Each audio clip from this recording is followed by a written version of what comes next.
زلیخا کی سازشوں اور مکاریوں کے نتیجے میں حضرت یوسف علیہ السلام قید خانے میں بند تھے، اور عزیز مصر کا بھی یہی فیصلہ تھا تاکہ مصر میں ہو رہے باطل اور فتنوں کو دبایا جا سکے۔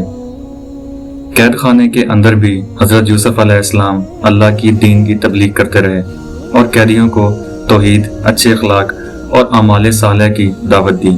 تمام قیدی حضرت یوسف کے حسن اخلاق اور آپ کے کردار کے گرمیدہ ہو گئے۔ وہ حضرت یوسف علیہ السلام کا نہایت ہی ادب و احترام کیا کرتے تھے اور آپ کو ایک برگزیدہ شخصیت مانتے تھے۔ اتفاقاً حضرت یوسف جس دن قید خانے میں داخل ہوئے، اس دن آپ کے ساتھ بادشاہ مصر کے 2 خادم بھی اس قید خانے میں لائے گئے۔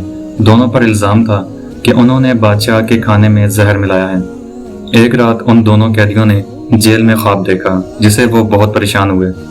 انہیں پتہ چلا کہ حضرت یوسف خواب کی تعبیر بتایا کرتے ہیں اور تمام تر تعبیریں صحیح ثابت ہوا کرتی ہیں، لہٰذا ان دونوں نے حضرت یوسف سے اپنا اپنا خواب بیان کیا۔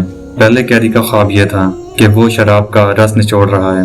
اس پر حضرت یوسف علیہ السلام نے تعبیر یہ بتائی کہ تم اس الزام سے بری ہو جاؤ گے اور دوبارہ اپنے عہدے پر فائز ہو جاؤ گے اور اپنے مالک کو شراب پلاؤ گے۔ دوسرے قیدی نے بتایا کہ اس نے خواب میں دیکھا ہے کہ وہ اپنے سر پر روٹیاں اٹھائے ہوئے ہیں اور اسے پرندے کھا رہے ہیں۔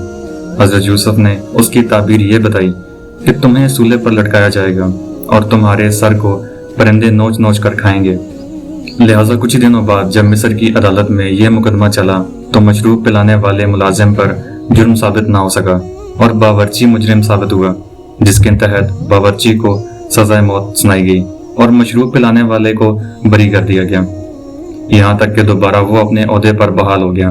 جب مشروب پلانے والے اس ملازم کو قید سے بری کیا جا رہا تھا تو حضرت یوسف نے اس قیدی سے کہا تھا کہ جب تو رہا ہو کر بادشاہ مصر کے دربار میں جائے تو میری بے گناہی کے لیے انہیں یقین دلانا اور بتانا کہ میں بغیر کسی جرم کے اس قید خانے میں موجود ہوں۔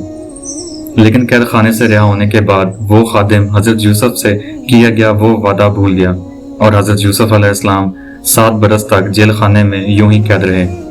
قید خانے میں کئی عرصے گزر گئے، یہاں تک کہ ایک عرصے بعد مصر کے تخت پر ایک بادشاہ جس کا نام ملک الریان تھا تخت نشین ہوا۔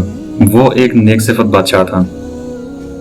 بادشاہ نے ایک رات ایک عجیب و غریب خواب دیکھا کہ 7 موٹی تازی گائیں ہیں جنہیں 7 دبلی پتلی گائیں نگل رہی ہیں، اور فصل کی 7 بالیں بڑی ہیں اور 7 بالیں سوکھی ہیں۔ بادشاہ اس خواب سے بہت پریشان ہوا، لہٰذا اس نے تمام کاہنوں کو اپنے دربار میں اکٹھا کیا، انہیں اپنا خواب بیان کیا اور ان سے اس کی تعبیر پتہ کی۔